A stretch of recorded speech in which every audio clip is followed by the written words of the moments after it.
So there is a fascinating drama playing out over with our friends at Fox News Network in trying to figure out how to report the news, but also to please the Trump base. Different anchors are taking different approaches.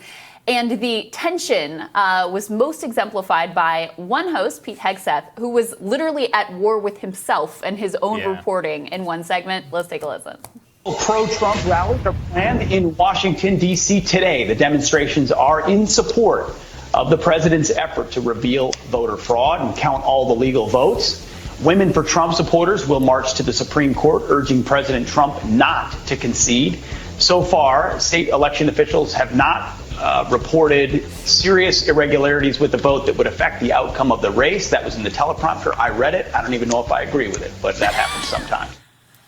Wow. It was just in a way, I sympathize. Sometimes I don't always agree with the prompter. But no, I mean, it's kind of crazy, right? Which is that he's got it laid out, and then he's like, wait, hold on. I think because he realized what he said, and he like, you can hear the hesitation within his voice. It's just kind of, it's funny to see that war kind of playing out there. I mean, you've seen this also in terms of the use of the word president-elect. Laura Ingraham, I think, used it, which was like, people were like, whoa, like that's a big deal. And you can see this playing out all over. And I think it plays out most in the interviews with the Trump campaign officials. Like we saw that there was that leaked footage of Sandra Smith where she didn't know she was on the air. Yeah. And she was like, what are you doing? She was like, interrupting one of her own hosts who was here having a Trump person on who was talking about voter fraud. She was like, no, we've called the election. You could see her in real time. And the same thing happened over the weekend. Leland Vittert, who's one of the hosts there, interviewing a Trump campaign official. This one really went off the rails. Let's take a listen to that.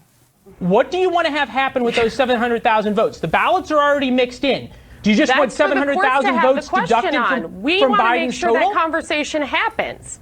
You're trying to say this is done and over. I'm not. I'm not saying it's done and over. I'm asking you where you're going to find the votes to pull ahead. Where are the votes to pull ahead? Forward. This is now my third time to try to get this answer out. The legal path ahead exists here because there are clear constitutional violations that have keep snarking, making your faces and rolling your eyes, Leland. Take me through. I get it. You guys spent years trying to run up a Russia hoax against the president. It's very simple. And trying to say this is over. How does the president? And the hypocrisy continues because you know what? How does the president don't concede to Joe Biden. What do you want to have happen to the 700,000 votes? That this is over for us. It's ridiculous. What do you want to have? What happens to the 7? What do you want to have happen to the votes? Decide, Leland. Okay. That is up for the court to decide. But we should be able to have the conversation about those votes when you're trying to say this is done and over. No. Yikes. What a mess.